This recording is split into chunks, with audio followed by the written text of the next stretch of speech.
masa lalu. Para pukul RASI, di sini sekarang ku siap untuk beraksi dengan sejagatku di MIC. The Ball siap maju untuk berproduksi. Very good. Okay ba yung audio ko? Okay, kung naririnig nyo ako at malakas yung audio ko, okay, tuloy tayo. Nga pala itong upload video ko, itong vlog ko ngayon, ay patungkol to dun sa napod kong video kay Kalingap Rab. Regarding to dun sa birthday ni Rina.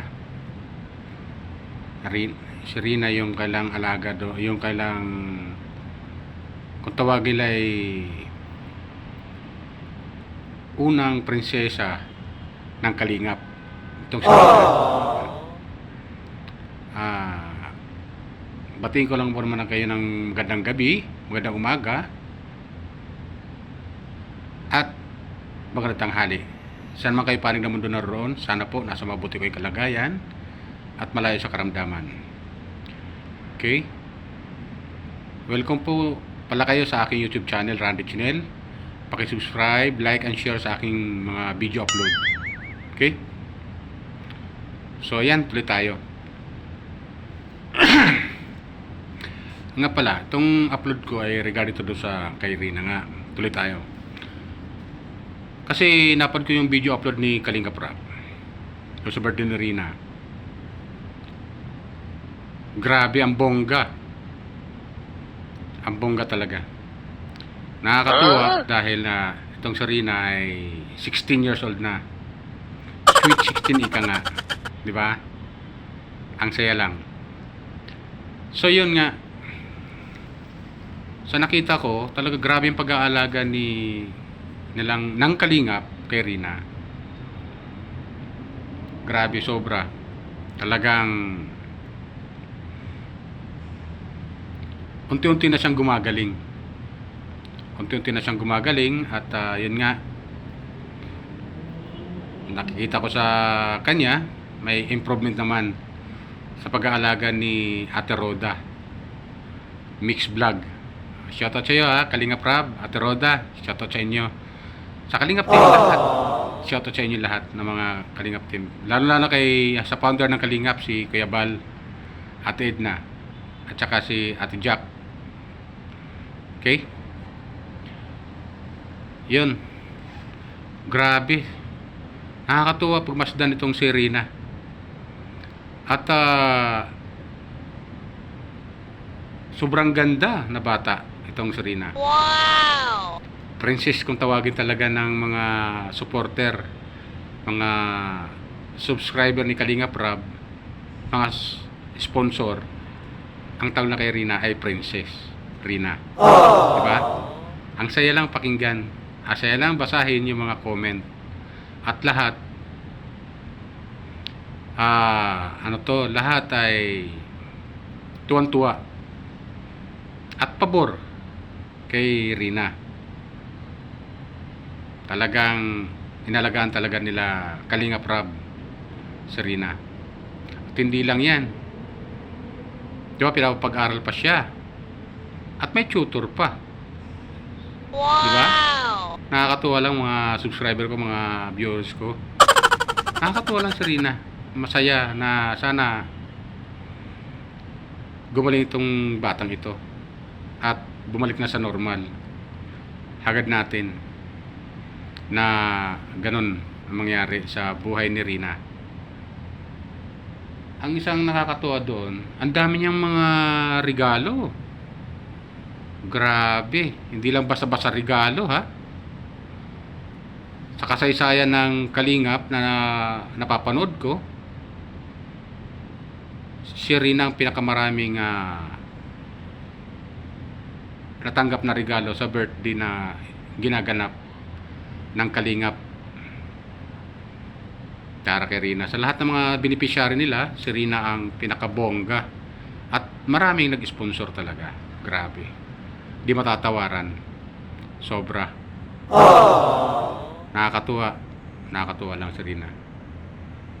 Kaya pagpatuloy lang po natin pagsuporta kay sa Kalingap team. Lalo-lalo na kay Kuya Bal, Ate Edna, at kay Kalinga Prab. Huwag po tayo magsasawa sa kanila. Grabe. Talagang pinanood ko talaga, paulit-ulit ko pinanood kasi nagagandahan nga ako doon sa sa tawag dito, reception. Tapos kay Rina, maganda, pero mo sari-sari ang suot ng sa mga photoshoot, ang gaganda ng mga post niya. Tapos meron pa siya yung style ng yung Indian, mga ganon. Ang ganda. Prinsesang-prinsesa talaga ang dating ni Rina. Grabe. Nakakatuwa naman. Kaya, support lang tayo kay Rina. Doon lang dapat. Wow! Tapos, yung regalo niya, grabe. Nakakatuwa. Nakakatuwa talaga, sobra. Biro mo, may nag-sponsor sa kanya ng 1 million. Galing sa ibang bansa. Saan ka pa, no? Di ba? Mga viewers ko. Klase ng pag-aalaga ng Kalingap kay Rina. Sana tuluyan na siyang gumaling. Yan ay para sa kanyang pag-aaral, sa kanyang pagpapagamot. So, talagang gusto ng sponsor talaga na bumalik na sa normal na buhay itong si Rina sa kanyang sarili. Bumalik sa normal ba? Para alam niya nangyayari Talaga? sa buhay niya. Di ba ganun yun? Bagamat bagamat nakikita niya, pero yung pag-i-enjoy ng isang normal na tao, walang sakit, hindi ganon ka si Rina. Kaya talagang nakita nyo naman dun sa kanyang birthday niya, di ba? Kung nakapanood nyo, kung di pa nyo nakapanood, puntahan nyo yung kanyang channel ni Kalinga Prab. Masusubaybayan nyo kung di pa kayo nakapag-subscribe. Mag-subscribe lang kayo sa channel ni Kalinga Prab. Yun, mapapanood yun. Ang ganda na matutuwa kayo, maaaliw kayo dun sa mga sa birthday party ni Rina. At nandoon yung kanyang mga kapatid at Lolo Nestor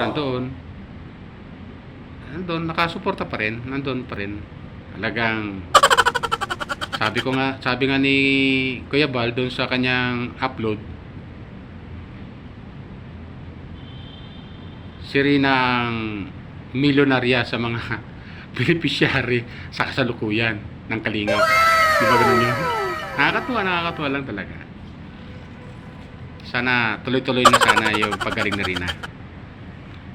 Hangad natin sa tulong ng Panginoon, sa awa ng Panginoon, sana gumaling na si Rina. At hindi lang yun, may nag-sponsor, marami ang nag-sponsor talaga na yun nga, yung pangarap ni Kalinga Prab na bigyan ng bahay si Rina na sarili niya. Bagamat may bahay na sila doon sa kay lolo niya, napaganda yun, ayos. Pero ang gusto lang, yung sariling bahay ni Rina, yun sa kanya ba talaga? Di ba? Nakakatuwa. Napakasaya lang at napakabait talaga ni Kalinga Prab. Sobrang pag-aalaga. Pero mo, bigyan ng papag-aralin, tapos may tutor, di ba? Tapos, yun nga, papagamot.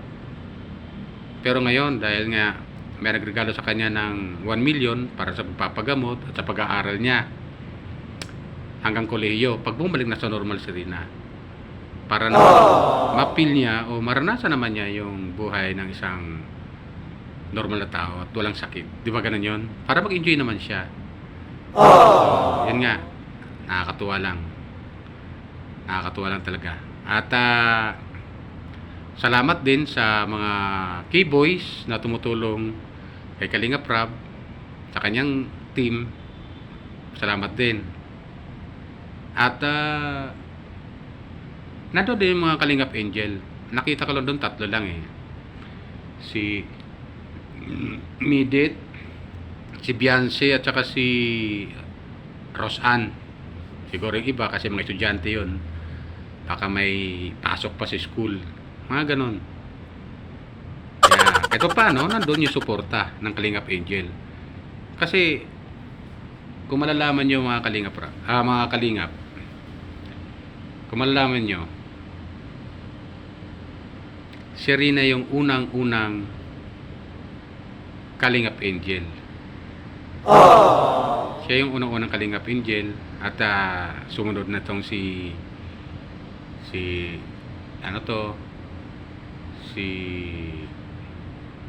Richelle, yan. At saka yung si Erica. Kung natatandaan nyo si Erica.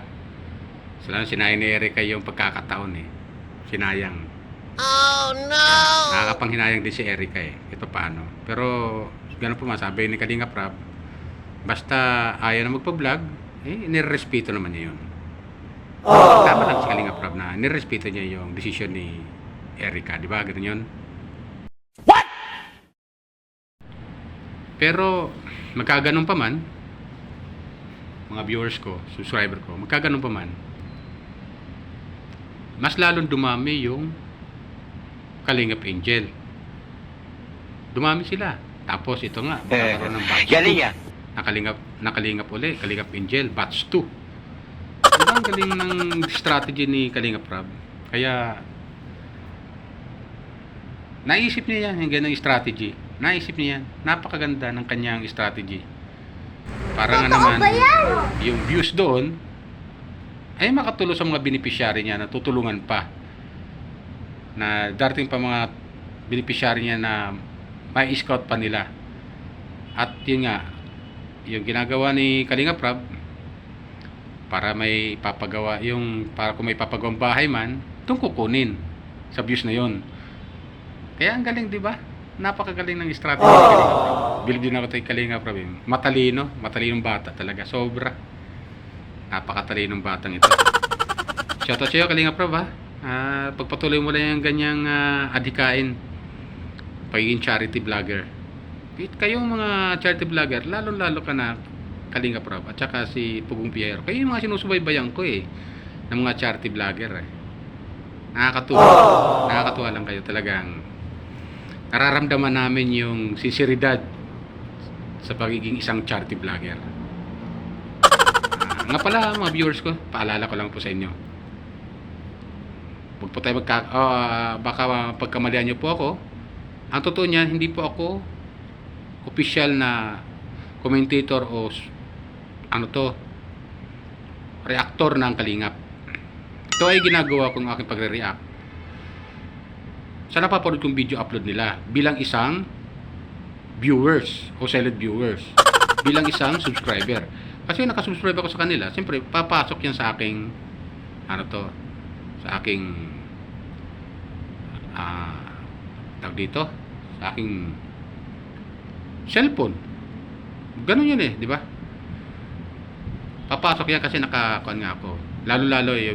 Kaya pag nag-subscribe kayo kay Kalingap Rab, pinutin nyo yung notification bell, pinutin nyo yung all, para lahat ng upload video nila ay masubaybayan nyo, mapanood nyo. Ganun yun. Kaya ako ginawa ko ganun. Pinundot ko yung all. Para lahat ng upload ni Kalingap Rab, lalabas sa aking cellphone. Kaya namomonitor ko sila at kiniklik ko agad pag may bagong upload. Pag wala nga silang upload parang hindi kompleto yung araw ko eh. Hindi kompleto talaga araw ko pag wala silang upload. Parang kulang yung aking yung aking araw. Yung maghapon, yung buong maghapon, parang hindi masaya pag wala silang upload, sila Kalingap Rab. Parang ganon ang nararamdaman ko. Sa akin lang yan, ayaw ko lang sa ibang mga subscriber, mga viewers ni Kalingap Rab. Sana ganun din kayo mga viewers ko, subscriber ko. Yun nga, pagpatuloy nila yung pag-subscribe kay Kalingap Rab at panonood ng mga video upload niya. Lalo na pag pinag-usapan pagtulong sa kapwa Kasi yung pangunahin na kanila. Yan ang pangunahin talaga nilang ginagawa, pagcha-charity. Yung pagtulong sa nangangailangan, yung mga karapat dapat na tulungan. So, ganoon ang ginagawa nila. Kaya, support lang po tayo. Tuloy-tuloy lang po tayo. Pero may mga love team pa yan. Alam nyo naman. So, balik tayo doon kay Rina.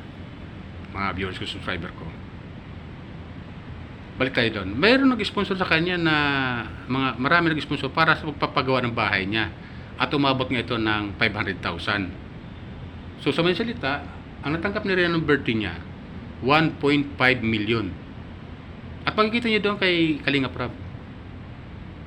Oo, ganun. 1.5 million ang nag-sponsor. 1.5 million ang na-sponsor sa kanya. Mahigit. Mga ganun. Mahigit. Sobra. Kasi yung binilang na cash, umabot yata ng 100,000 mahigit. Mga ganun. 1.6, di ba ganun yun? Pero yung isang bugsuan lang, isang bultuhan lang, yung isang sponsor 1 million, yung 500,000 marami naman sila ron, marami na mga sponsor ang nagsama-sama para mabuo yung 500,000 para sa bahay naman na ipapagawa ni Kalinga Prab para kay Rina. Di ba ganun yun?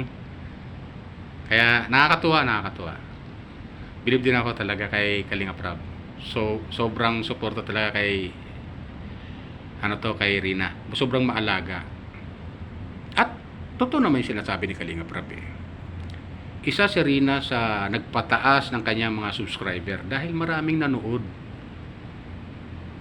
Isa si Rina sa nakatulong sa kanyang channel. Wow!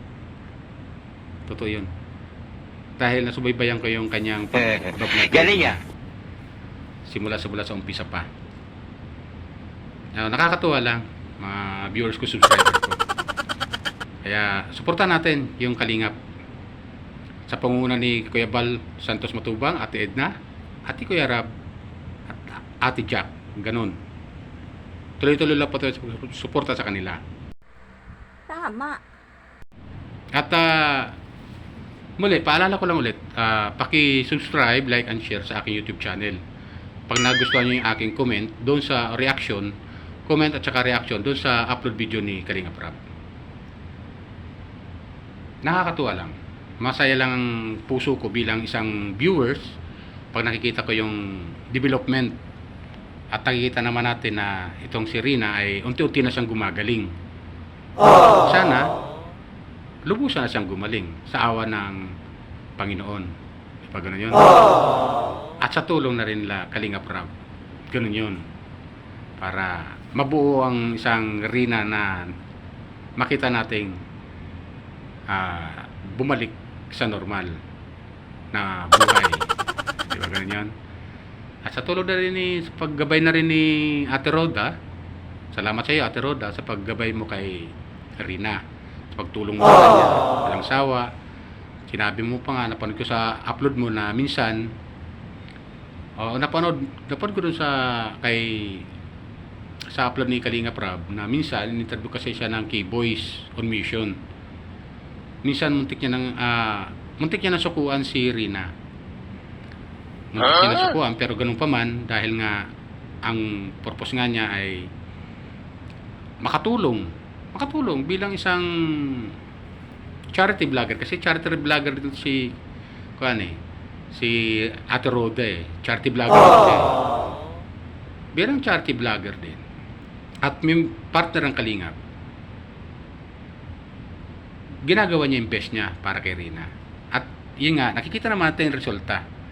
Di ba mga viewers ko, subscriber ko, nakikita naman natin yung resulta ng pagtulong niya kay Rina. Grabe, nakakatuwa lang. Kaya huwag po tayo magsasawa sa panonood ng mga upload video ni Kalinga Prab. Huwag tayo magsasawa. Sa totoo lang, yung mga upload video ni Kalinga Prab, binabalik-balikan ko yan. Chinicheck ko yung yung pag nakakatuwa, binabalikan ko, panonoodin ko ulit yan. Hindi lang isang beses, dalawang beses, mga 5 beses. Ganon, binabalik-balikan ko kasi nga nakakatuwa lang. Katulad kay Rina, binalikan ko yung dati niyang yung unang natagpuan sa na scout sila ni Makmak at saka ni Kalinga Prab. Yung unang vlog ni Kalinga Prab kay Rina, binalikan ko yon. Sabi ko nga, nakakatuwa lang talaga. Nakakatuwa lang na sana bumalik na to si Rina. Bumalik na sa kanyang sariling sa buhay na normal. Di ba ganun yun? Kaya salamat sa nag-sponsor ng 1 million kay Rina. Ang purpose naman talaga ay mapagaling siya at hanggang matapos niya yung pag-aaral niya hanggang college. So, di ba maganda, mga viewers ko, subscriber ko? Maganda yung plano nung nag-sponsor kay Rina ng mahigit ng 1 milyon. Nakakatuwa. Kaya nga, nakakasabik din dahil pupunta raw sila ng diet yung nag-sponsor kay Rina ng 1 million. Nakakapanabik yun Abangan natin sa upload ni Kalinga Prab. Ito raw April Abangan natin. Kaabang-abang yun, mga viewers ko, subscriber ko. Galing Kaabang-abang yun. Kaya, gano'n sa akin, pasensya na kayo sa aking medyo madilim yung aking area. May background naman ako, in fairness naman. May background naman ako na, may mga ilaw-ilaw din. Na building. Diba? So, pasensya na kayo. Kaya, tuloy lang po, mga viewers ko, subscriber ko. Huwag niyo pong kalimutan mag-subscribe, like, and share sa aking YouTube channel. Pakisuy lang po. At pakipindot na rin yung notification bell para mapanood nyo all yung aking mga comment sa video ng mga napapanood ko ng mga charity vlogger. Ganun. Kaya pinupuri ko talaga yung mga ganyan na mga charity vlogger. Hinahangaan ko yan. Tama yung kasabihan na influencer. So, di ba? Ang sarap gayahin yung mga ganong tao. Pag tamang ginagawa, gayahin natin. Pag masama, iwaglit natin. Okay? Yan lang po sa akin, mga viewers ko, subscriber ko. Ingat po tayo lagi. Pagpalain po tayo ng pumay kapal. Bye!